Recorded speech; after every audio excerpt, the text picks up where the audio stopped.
Good evening, everyone. I'm Laura Harrison, a senior lecturer in history at the University of the West of England, Bristol, and a historian of modern Britain.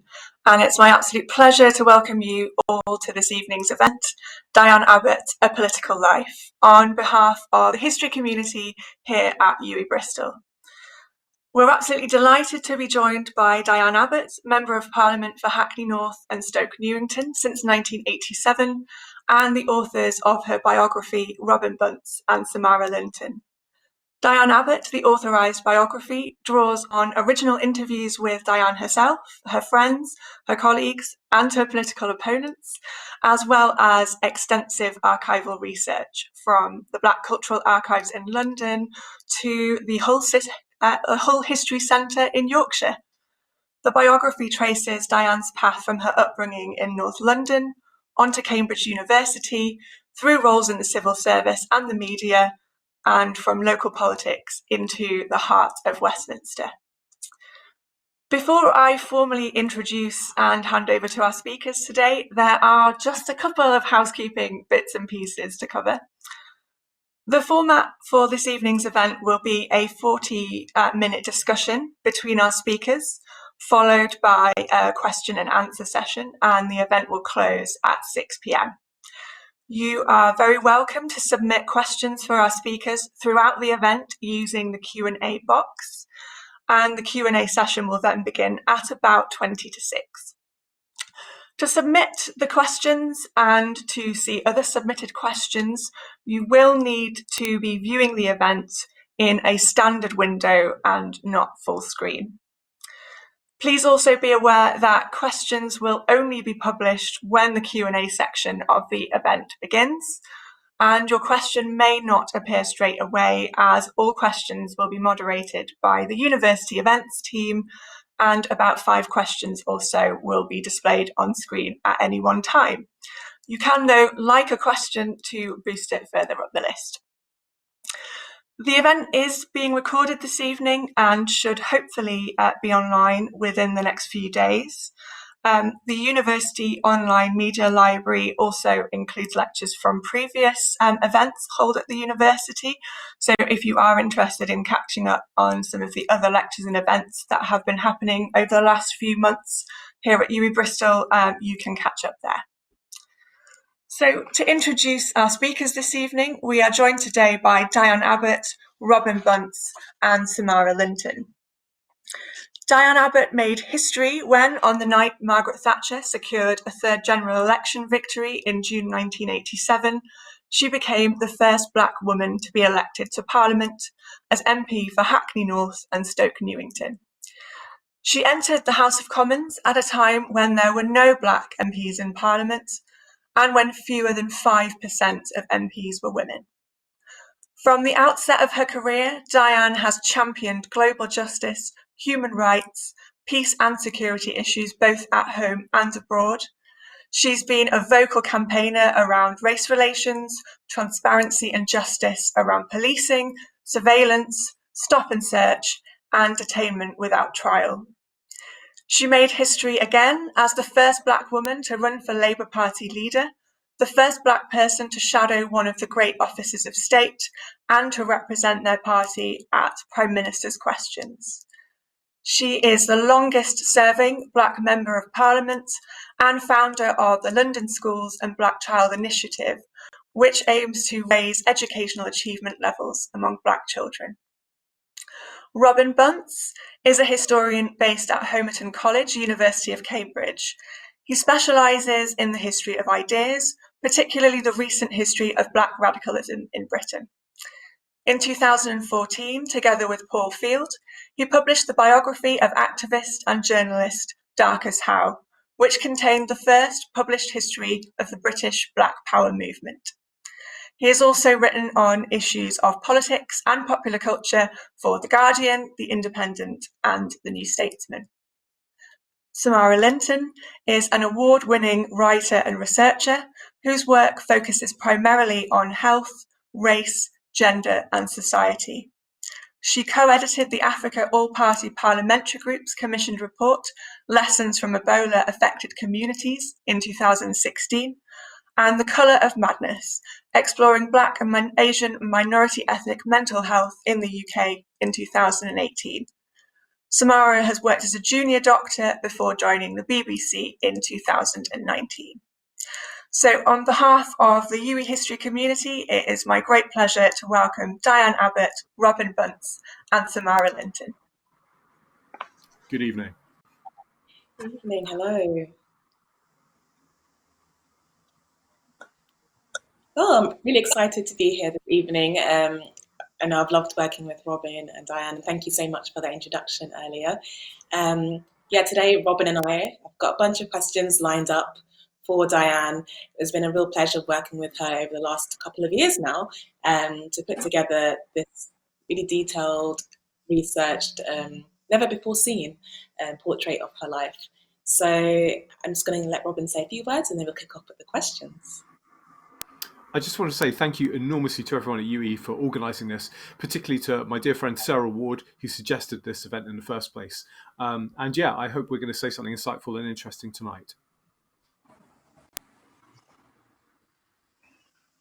Great. So, Diane, how about we just start with the basics? What was it like having your biography written for the first time? It was extraordinary, partly because you guys did all this detailed research into people and things I'd actually forgotten. But also, it made me look back over 30 odd years and realise how tough it was at the beginning. No, I can imagine. One of the real joys of the research was kind of diving into the archives and finding stuff that almost nobody had seen for 30 years, 40 years. And in some cases, I remember finding your UCAS application. Oh, it was probably not called UCAS in those days. ARCA, I think it was called in those days. But your application to university, and that was a wonderful moment of coming across something which was not quite covered in kind of metaphorical dust and had been undisturbed for ages and ages and ages. I thought I'd start really at the very beginning and ask you a question about your childhood, because one of the things that struck me when I was writing the first chapter of the book was that it was almost impossible for you as a young Black woman to escape politics. Your childhood home was less than a mile from the kind of epicenter of the Notting Hill race riots of 1958. In 1968, Enoch Powell made his infamous Rivers of Blood speech. And what I hadn't realized before kind of reviewing the talk again was the way he targeted young Black people, the way that he made young Black people, the children of immigrants, second generation immigrants, he made them the kind of the bad guy in his speech. So I was wondering, I mean, given all of this politics that was surrounding you, at what point do you remember kind of first thinking about politics? At what point did you become aware of it? When did you start thinking about politics? When I was at primary school, from ages 5 to 11, every morning my mother would get me ready for school. And part of that process was me standing in front of the dressing table mirror in her bedroom and my mother combing out my hair and plaiting it and tying in these freshly ironed ribbons. And every morning this took place with the 8 o'clock news in the background. And I can remember as a little girl, 7, 8, 9, 10, looking in the mirror, watching my mother plait my hair, listening to the 8 o'clock news and thinking to myself, if I was Prime Minister, I would do this. If I was Secretary General of the United Nations, I would do the other. As this little girl with her plaits, still at primary school, I already saw myself as a political actor.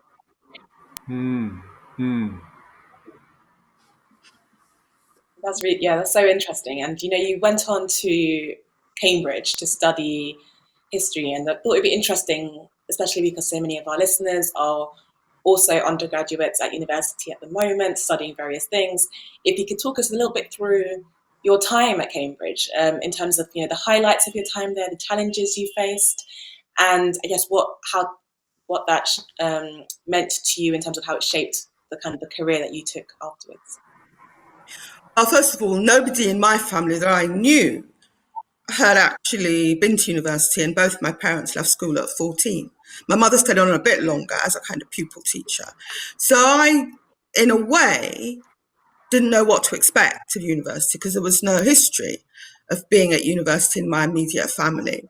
And the reason I chose to go to Cambridge was I was a great reader of novels. This is before the internet, so, I spent a lot of time reading. And in my novels, people always went to Oxford and Cambridge. Now, I didn't know that working class black girls weren't supposed to go to Oxford or Cambridge.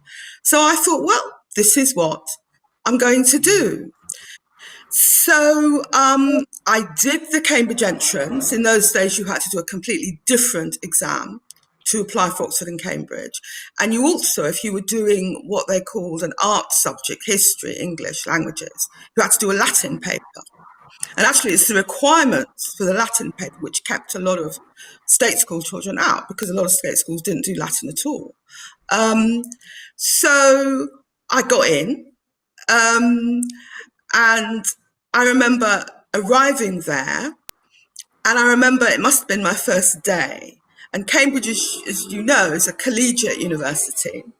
And all of the history undergraduates went to one of our history tutors' rooms and sat on the floor while she gave us a little talk about history at Newnham College, Cambridge.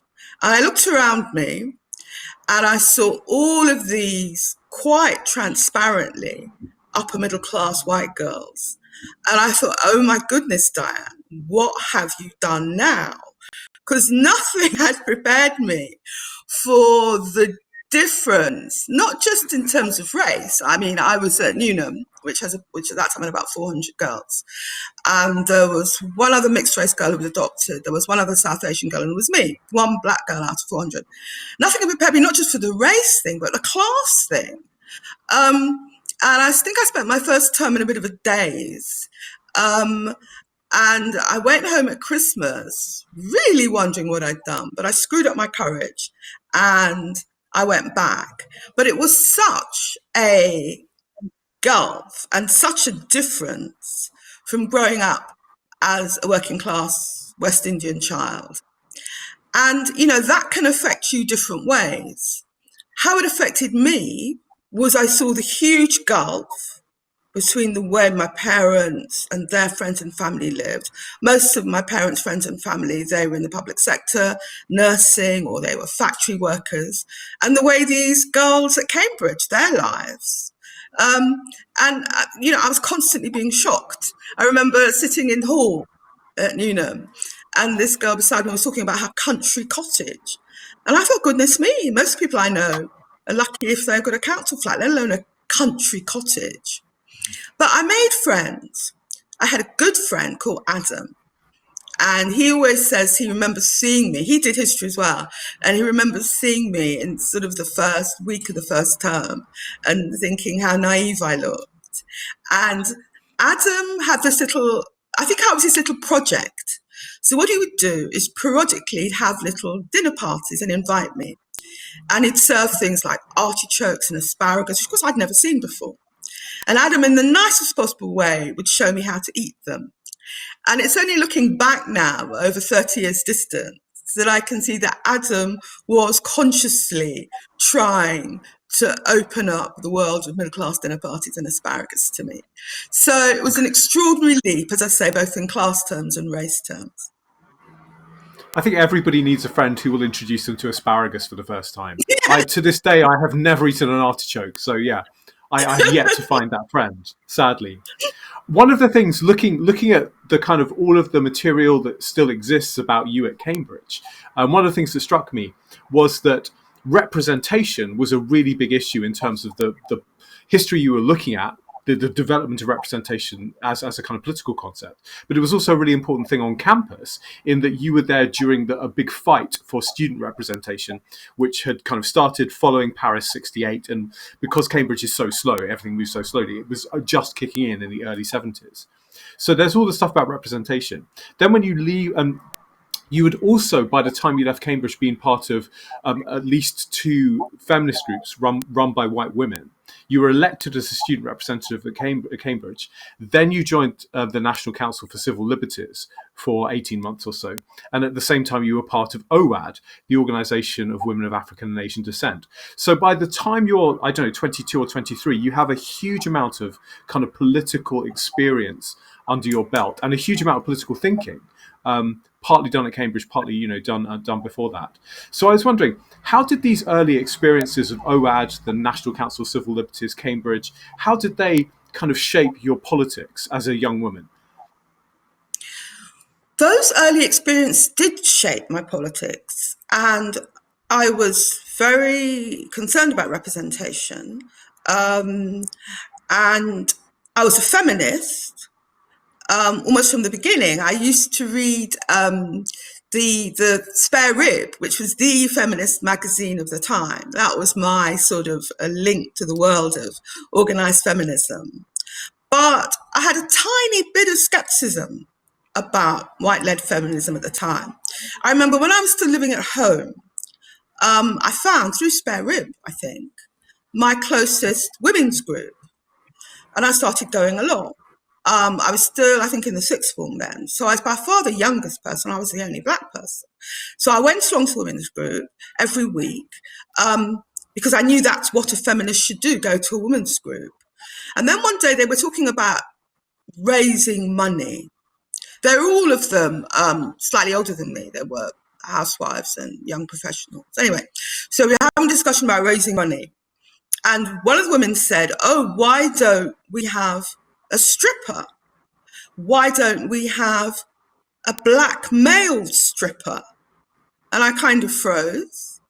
And I realized that I didn't necessarily see the world the same way as them. Didn't pull me off feminism, but it did inject a tiny amount of skepticism as to my life experience was so different from theirs. And also, this was before people were familiar with the idea of intersectionality. And I was living intersectionality, both a feminist and someone that was concerned about black representation. And then, as I think I've said to you before, I went up to Cambridge and I joined another women's group. I wasn't, put off my early experience. And then again, I remember you're in somebody's room, we're sitting on the floor, and one of the members of the women's group, this was an undergraduate women's group, one of the female undergraduates said, oh, we're going to have a woman from the town. And she said it with considerable emphasis, a woman from the town. So the next week I turned up and there was the poor woman from the town. And it dawned on me what she meant by a woman from the town was a working class woman. And they had this poor working class girl sitting on a chair, all the rest of them sitting on the bed or sitting on the floor. And again, I felt that there was a distance between this woman's experience and these over-eager undergraduate feminists. So I was very relieved, as you said, to leave Cambridge and get involved in a black women's group, the Organisation of Women in African Asian Descent.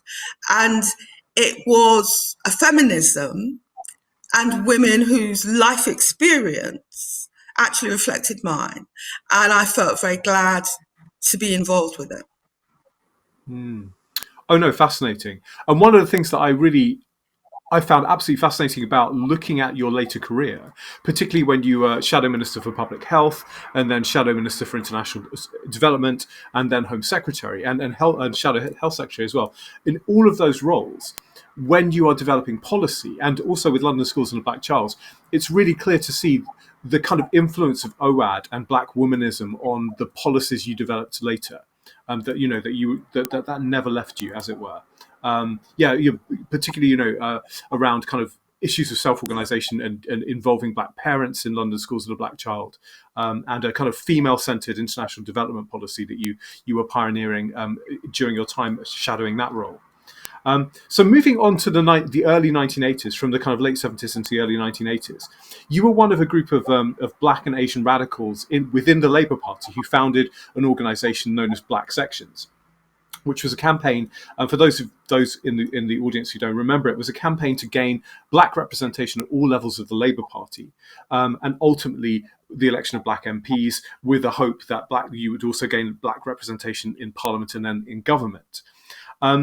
Black Sections was formed following the 1983 general election, which was a disaster for the Labour Party. And Black Sections went on to become a highly controversial movement in the middle of the 1980s. It was it was rarely a day it was not in the headlines in some way or another.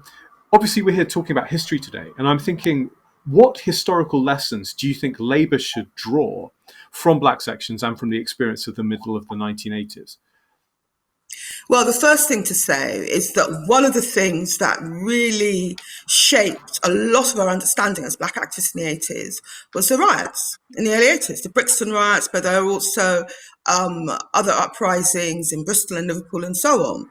And there's no question in my mind that the activism of the 80s drew a lot of its energy from black people taking to the streets. And it also helped to frame the Black Sections movement, and it also helped to create the conditions for black people to be elected to Parliament. The notion that Neil Kinnock or Margaret Thatcher, whoever it was, just said, oh, it'd be nice to have some black MPs, is very, very far from the truth. We had to campaign about it. We had to argue for black representation. We had to make the case. And I think we had the courage and the impetus to make the case because of the impetus around us, people taking to the streets, and also in parallel across the Atlantic, the Black Civil Rights movement. So what do we learn from the Black Sections movement?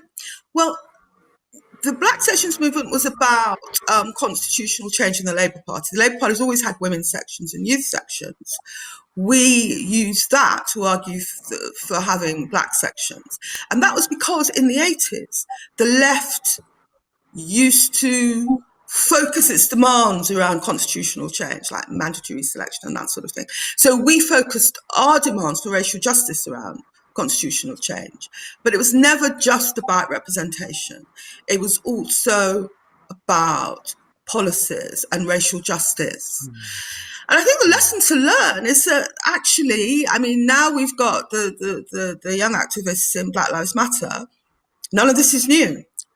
And that we've had some progress, more than 40 black MPs now, when there were none when we set up the Black Sections campaign, but there's still a lot more to do.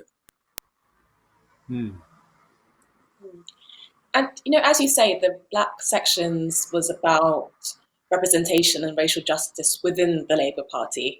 But would you say that the fight for black representation was a sole endeavour of the left, or were there other movements in around the 70s and 80s that you were aware of outside of that party space? The campaign for black representation was very much one adopted by the left in the Labour movement. There were, of course, black activists, like Darcus Howe, for instance, who had migrated to the UK as adults, who'd grown up in the Caribbean or West Africa and had been involved in the struggle there, the struggle for independence and racial justice. But the struggle for black representation in the 80s was very much one taken up by the left. And I think the right in the Labour Party was not an enthusiast. I remember one year we were at a party conference, and a lot of us as Black Sections activists, we crowded up to the rostrum and we were making speeches. And one of the members of the NEC, a white member, obviously because they were all white, who was a friend of ours, she said to me that one of her fellow NEC members who was on the platform at conference saw us sort of coming to the front and making our speeches and our demands and so on. And she turned to her colleague on the platform and said, "What are these people doing in our party?" I think it's easy to forget that the case for black representation wasn't adopted by the party as a whole straight away. And you've now been a Labour MP for 33 years. In your opinion, how has Labour's relationship with black politics changed over the years? Well, it's not changed as much as it should have done. Under Jeremy Corbyn's leadership, actually, we've seen many more MPs of colour. But for the first 20 years, there was just me. I think it was just me for the first 10 years. And then there was one other. First of all, there was Una King, and then there was Dawn Butler. So it hasn't changed as much as it should have done. And I think one of the problems the Labour Party's had is, although in many constituencies, not just in London, but in the Midlands and the North and so on, it was very dependent on Black and Asian votes, it tended to want to relate to communities through so-called community leaders and patronage. And we're still in a process where the party is understanding that it has to empower people of colour, not just relate to them through so-called community leaders. No, absolutely. One of the real joys of writing this book was watching the Black Sections debates year after year, because there's a very high level of debate amongst the Black activists. The debate from the leadership is radically incoherent. Neil Kinnock can barely, he can string sentences together, but there are huge logical inconsistencies in what he says, and it strikes me that if you're in a position of power, as Kinnock was, he didn't really need to make a coherent argument. He was the boss, and he could just say no. But the Black Sections debates are absolutely fascinating in terms of the high level of the kind of the arguments that you're making. And sadly, these things are not available on YouTube at the moment. But your intervention in the 1984 conference is one that really stands out, not least because you managed to make Neil Kinnock laugh. He was sitting very, very po-faced, looking very judicious, I should say, throughout most of the debate. And then you made a joke about militant tendency, and he really started laughing. So obviously, we're here to kind of talk about history today. And one of the things that stood out to me writing the book was that you have a tendency in your public statements to be ahead of the curve. I don't know, maybe you can see like 15 minutes into the future or something. And the one example of this that really stood out to me in recent years was in 2017, on the day that Theresa May called this snap election. Everybody, all of the commentators were talking about 1983 and how Labour was going to be wiped out in 2017. Whereas you appeared on television that evening in Channel 4 News, and you said the historical parallel that occurred to you was February 1974. And as it turned out, February 1974 was a much better historical comparison, a much better historical analogy than 1983, which turned out to be completely, the completely wrong way to look at it. So that was one example that stood out to me. Another really interesting example, and I'm kind of rolling two questions into one here, so forgive me for that, was in 2010. When you were running to be party leader, one of the things that you said was that you said that the Blair years, the New Labour years, had been, I think the phrase you used was, it was an era of fake populism, or there was a fake populist element to it. And again, it strikes me that, these days, you can't open a newspaper without coming across the word populist in one way, shape or form.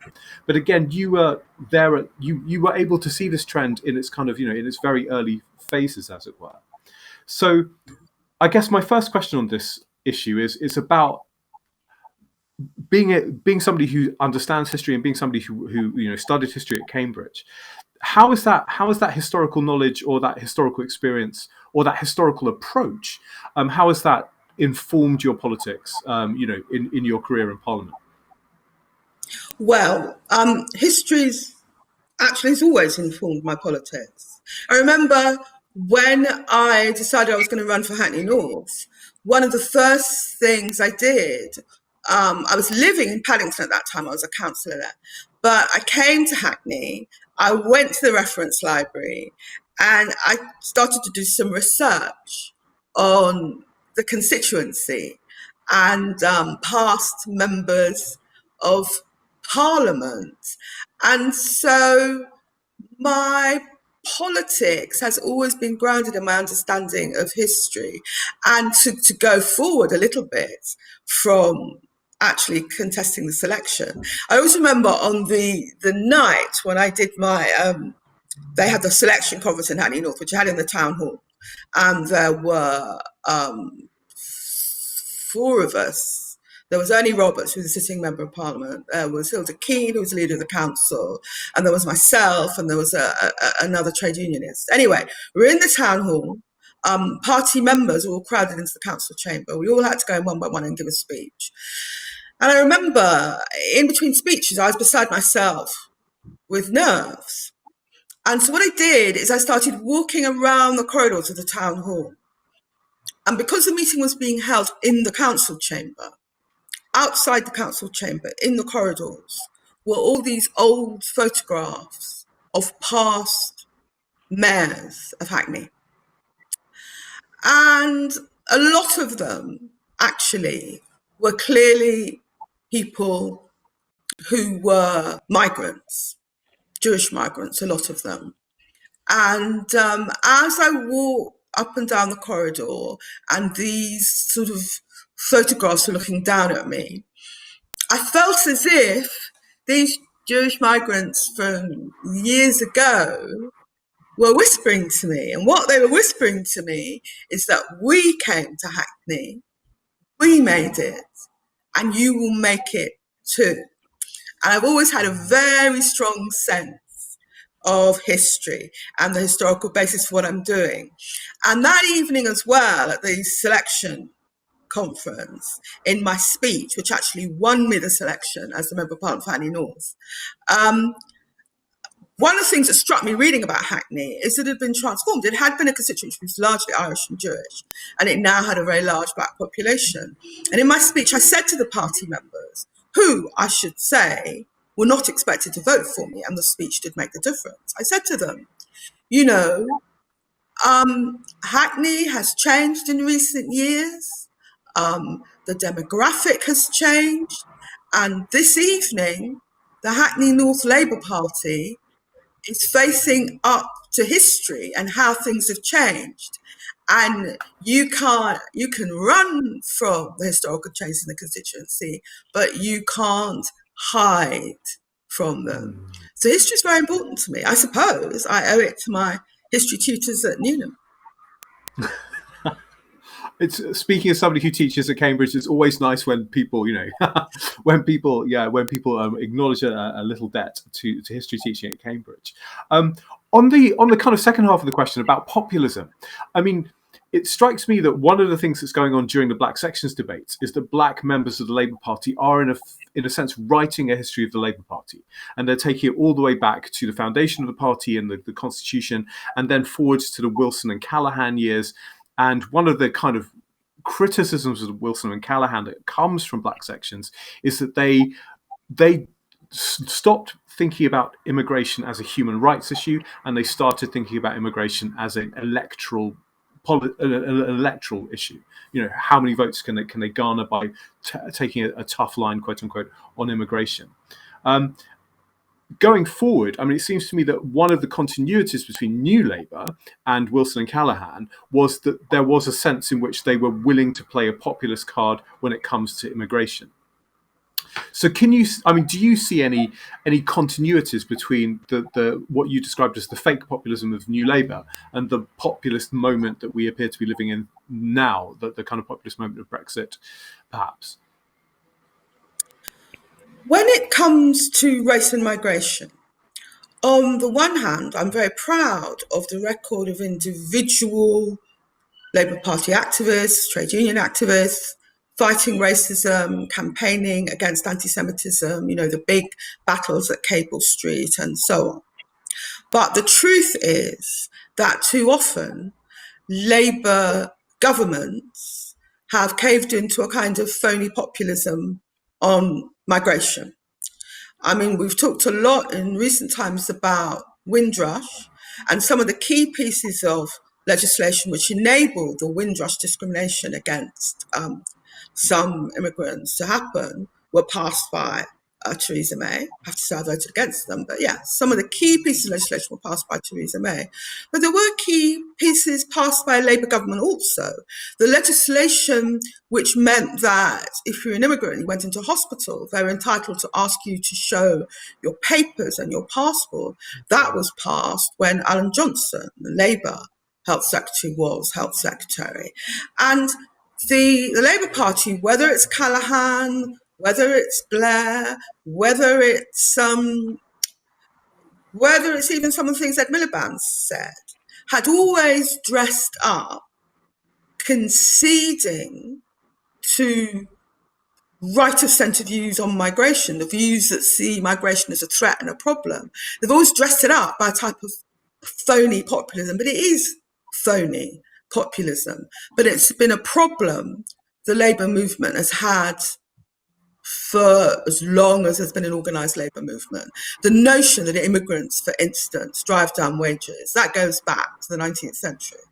And it's unfortunate that instead of offering leadership on race and migration, quite often Labour governments have played this phony populist card.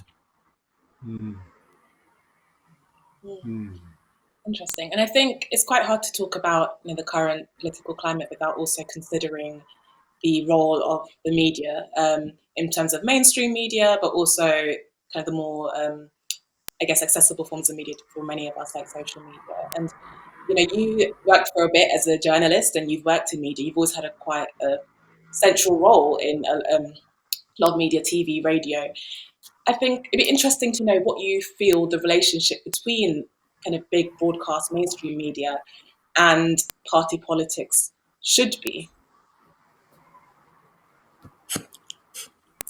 Well, one of the things that strikes me about the media, because I worked in television before I became an MP. I mean, I was at Cambridge. I came down from Cambridge. I was a career civil servant in the Home Office, what they called then an administrative trainee, a graduate trainee. Had a period with the organisation Liberty, and then I worked in the media.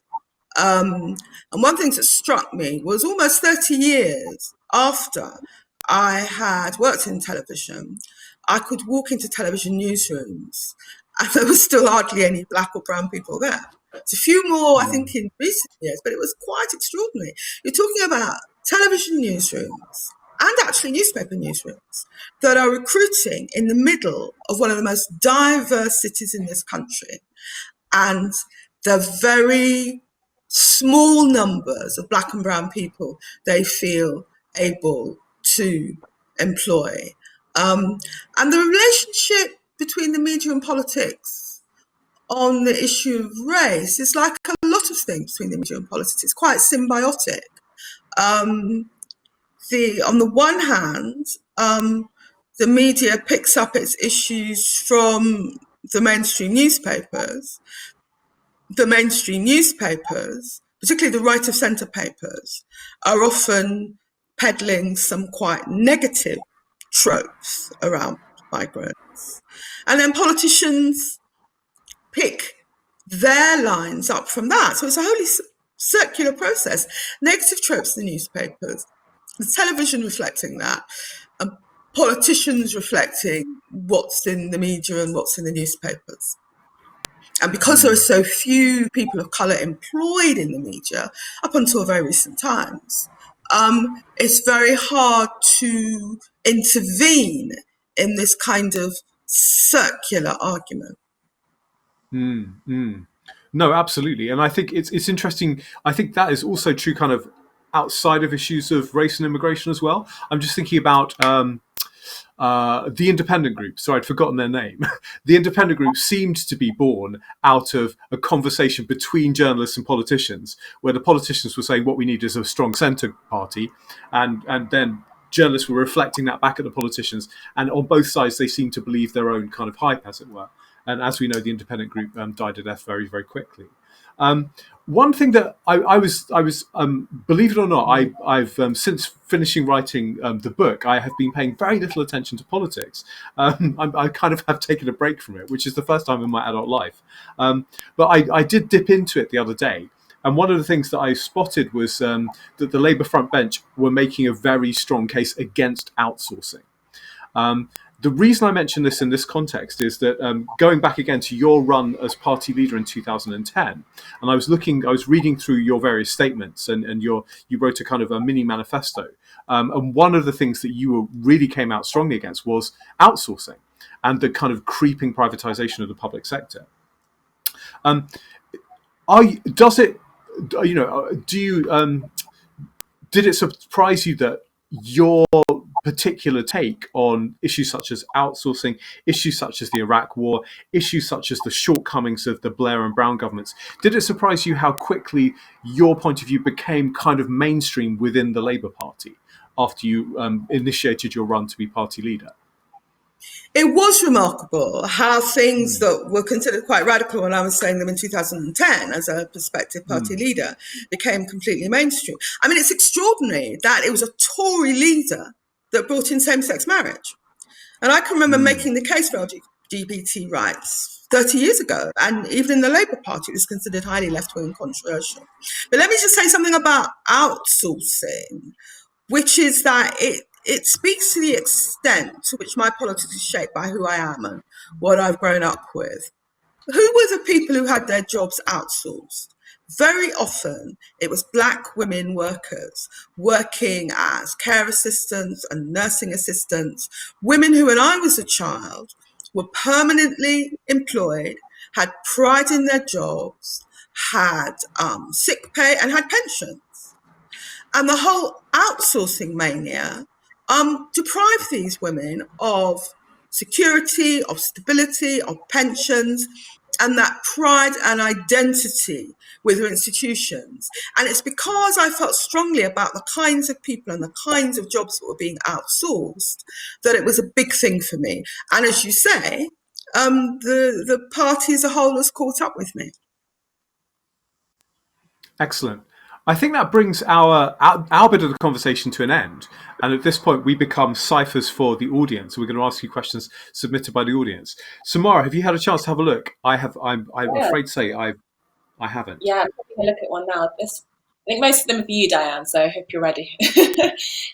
One that's quite popular, getting a lot of likes, is how important do you think the Stephen Lawrence inquiry was in changing public opinion and presuming around race and racial justice? I think the Stephen Lawrence inquiry was important. I got involved in the Stephen Lawrence campaign quite early on because I knew some of the activists down in Lewisham who were trying to support the Lawrence family. And at one point, they were really struggling, and a friend suggested that I could help them because they were struggling financially. And the Stephen Lawrence's dad, he was a painter decorator, and I just bought a new house in Hackney, and he came and he tiled my bathroom, and that was my small contribution to keeping the Stephen Lawrence's family going. But also, I was involved more seriously than that, and I was the first person in Parliament to make a speech about the Stephen Lawrence campaign. I think it was important, but the sad thing is that there hasn't been the progress that you might expect, whether it's on the numbers of Black and brown people in the police force, particularly at senior levels, whether it's about issues of stop and search. I mean, currently, Black people are disproportionately likely to be stopped and searched, disproportionately likely to be handcuffed. Even under the new COVID legislation, we're disproportionately likely to be fined. So although the Stephen Lawrence inquiry, the first inquiry, did make a difference, because you had a judge, a very establishment judge, talking about institutional racism. And when an establishment judge said that, people looked up and listened. When they hadn't listened, when people like myself and Paul Button have been saying it for years, it did make a difference, but we haven't seen the progress that we should have done. I think on the issue of institutional racism, it is so interesting from a historical point of view to see this phrase it come out of the most radical voices of the Black Power movement in America in the late 1960s, and then eventually a few decades later being uttered by, as you say, a very establishment high court judge. And I think it's absolutely fascinating and a testament to the work of Black radicals and Black activists, who got this very radical term mainstreamed in a historically quite short period of time. The next question, and I'm just choosing this simply because it's the most popular question on my little app here. And I have heard you answer this before, Diane, so I have a feeling I know what you're going to say. But anyway, there are some people here who want to hear it. what does the future hold for you now you've returned to the backbenches? That's the first half. And the second half of the question is, would you return to the front bench if that was requested? Well, of course I would return to the front bench. I'm here to serve. I always remember, some of you will remember John Smith, who's leader of the Labour Party, and unfortunately he died, he had a heart attack. But the last speech he made, literally the last speech he made the night before he died, his kind of closing lines were, "The chance to serve is all we ask." And that's what I would say, the chance to serve is all I ask. I enjoyed being a backbencher. I was a backbencher for 20 odd years. I enjoyed being able to speak out of things that I cared about. I enjoyed being able to speak up for my constituents. I enjoyed being able to take a different position from my own front bench. And I did a little bit of media at the time. I did some time on a programme called This Week. So I enjoyed being a backbencher, and I'm looking forward to being a backbencher again. There's an enormous amount you can do as a backbencher. There's an enormous amount you can do to bring about change, and I'm embracing that. Wonderful, wonderful. Another question here is from Joseph. How long do you think it will be before we have a Black Prime Minister? Well, I don't want to say. I can remember hearing Mrs. Thatcher in the late 70s, and she was asked, when we have a woman Prime Minister, and she said, it'll be a long, long time, and then she became leader of a party the next year. So it's a difficult thing to make prophecies on. At one point, to be honest with you, I thought Chakramunna might be a Black Prime Minister, but he made some very foolish decisions. One of his most foolish decisions is to actually leave the party and get involved with this new party, which, as Robin mentioned, just crashed and burned. But you just don't know. We've had some really brilliant young women come in, actually, last year. And who's to say whether one of them may become the first Black Labour Prime Minister? People forget that David Cameron had only been in Parliament 5 years before he became leader of the Tory party. So anything is possible. Yes. Oh my goodness. I was just thinking I've forgotten a huge amount about David Cameron. Although actually very easy to forget in the broad sweep of history. Now, this is a question which is sent in by the parent of a 7-year-old boy on that 7-year-old's behalf. Okay, so Diane, what was your favourite subject at school when you were 7? So that is the question, and it's a question from Rashid. My favourite subject at school when I was 7 was writing stories. I always loved writing stories, and a love of story reading and story writing has been very important for me through life. I love that. You wanted to be I can. Didn't you? Say again, sorry? No, I'm sorry, Diane, you wanted to be a writer at one point, an author at one point. I remember that as well. Yes, I wanted to be an author, and I haven't given up on that.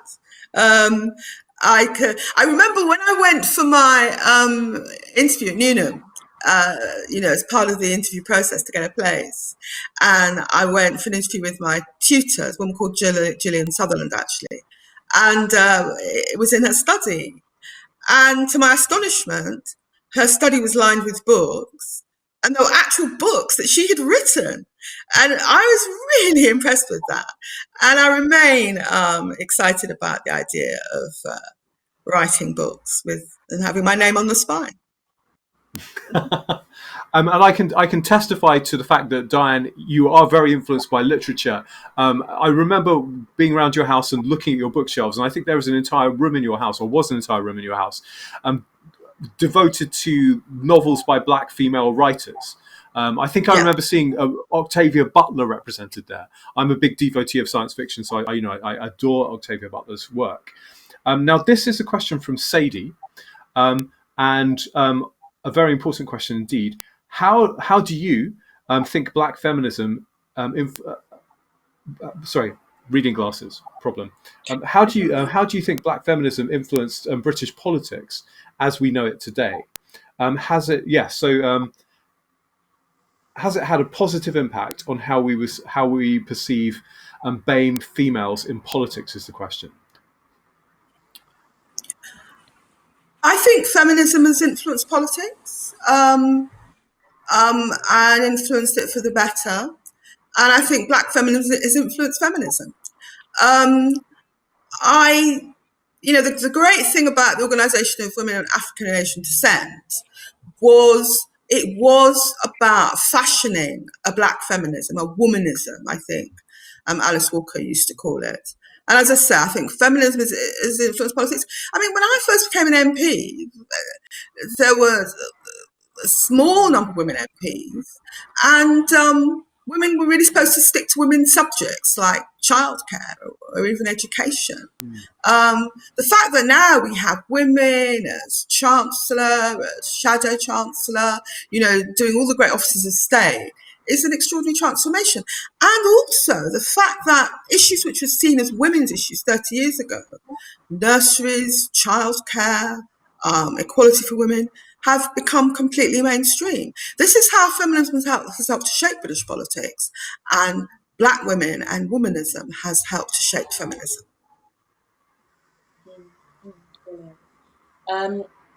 Another question that's popped up and I think is relevant, we talk about education. Do you feel that the education system is fit for purpose when considering Black history, building entrepreneurs of the future? And that's a question from James. Well, I mean, the British education system has problems. One of the problems is the huge achievement gap between working class children and the rest, and between black and minority ethnic children and the rest, particularly black boys. I mean, it's been one of my concerns for years. That's why I set up London Schools and the Black Child, the institutional racism in the education system. In terms of Black history, I was at school, I went to grammar school, I went to Cambridge University, and from beginning to end, I didn't have the opportunity to study Black history.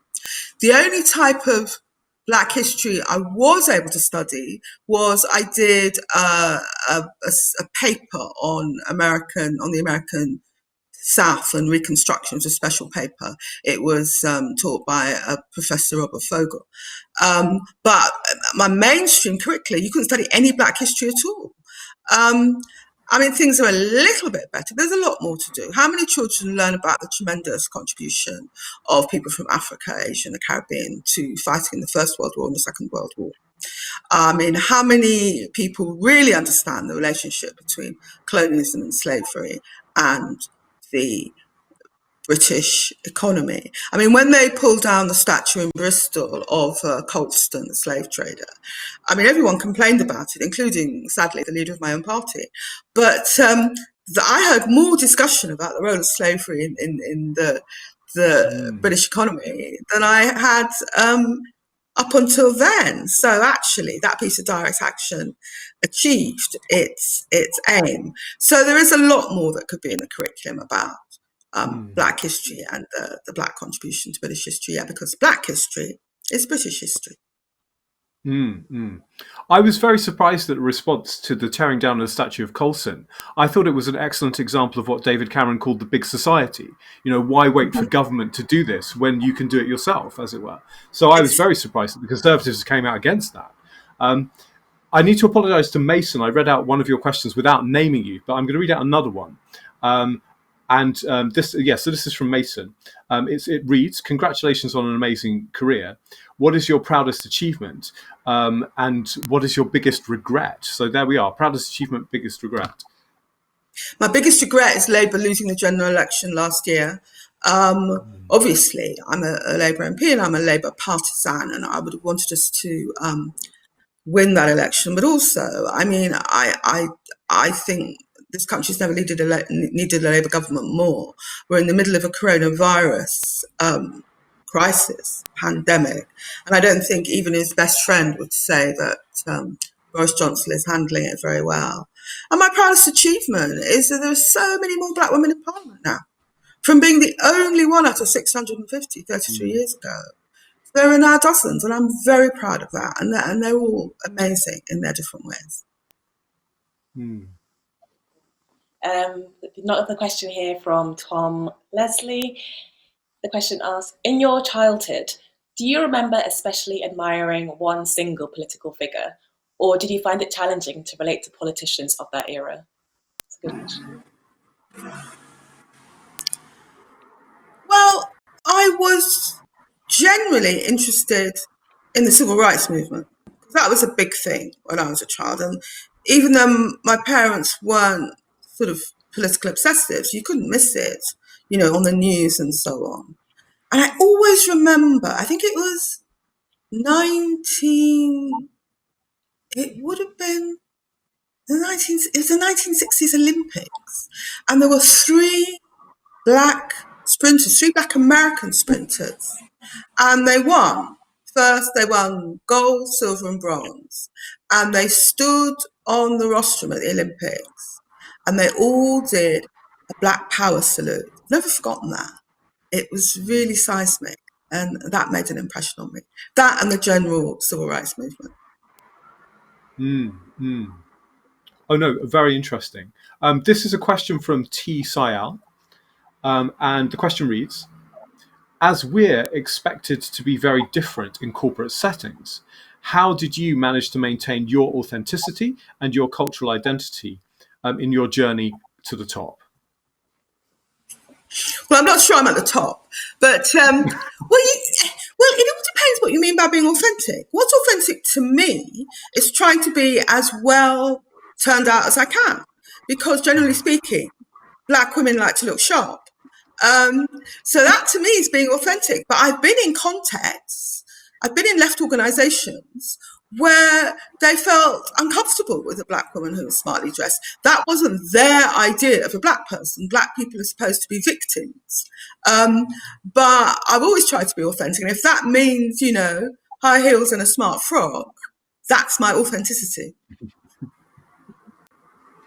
It's brilliant.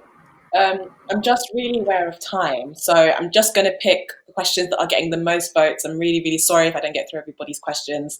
So if you want your question answered, vote for it. The next top question says, do you see yourself being an MP for the foreseeable future, or are there other aspects of political life that you can see yourself getting involved in? No, it's a privilege to be a member of parliament. A friend of mine always says that if you're working class and you become an MP, it's the job your parents always wanted for you. Clean, indoor work, no heavy lifting. It's a privilege to be an MP, and I see myself doing it for the foreseeable future. This is a question from Bex. What advice would you give to any other woman and woman of colour who would like to get involved in politics? Well, I think it's really important to realise that you've got to believe in something. It's no good thinking that you want to become an MP because you want to wear a nice suit and go on Newsnight. You have to believe in something. Now, I've always believed in issues around racial justice and Black rights and women's rights and so on, but the environment might be your passion, foreign affairs might be your passion. But you've got to believe in something, because if you don't believe in something, you will not have the resilience to survive the angst and the difficulties and the pressures and the attacks that you will come under. And I would also say this: some people think being in politics is just about being an MP, but what you also need in politics is people who can do the organising, who can do the comms, who can be behind the scenes, who can make sure people actually come out to vote.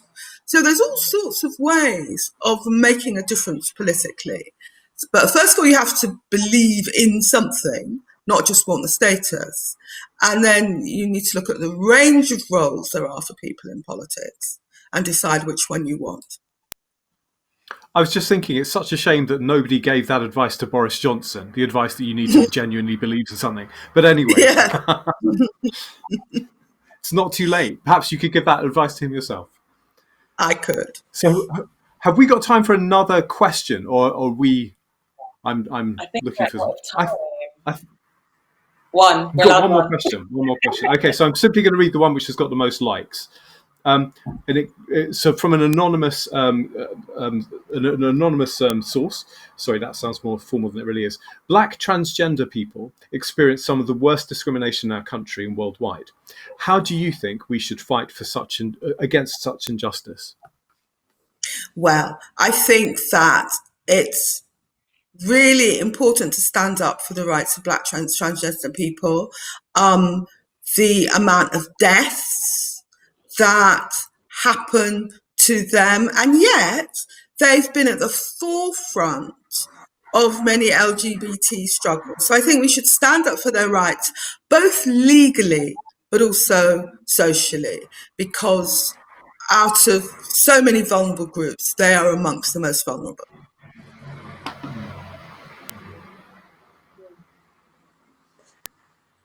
Great. So I think that's unfortunately all that we've got time for this evening. But before I move to sort of formally thank Diane, Robin and Samara, just a reminder that this evening's event has been recorded and should be available online within a few days. I'd like to say thank you to everybody for coming along this evening and participating, particularly to some of our students whose names I recognise there for all of your thoughtful questions. A massive thanks to Sarah Ward, particularly on behalf of the UE history community, for all of her work in organising this event, and also to the university events team for all of their work in making this event actually possible and happen in the new remote way of working. So just to bring things to a close, I'd like to extend a huge thank you to our speakers tonight, Diane Abbott, Robin Bunce and Samara Linton, for what's been a really fascinating and wide-ranging discussion. And just the final plug, you can buy your copy of Diane Abbott, the Authorised Biography, in all good bookshops from today. Thank you, everyone.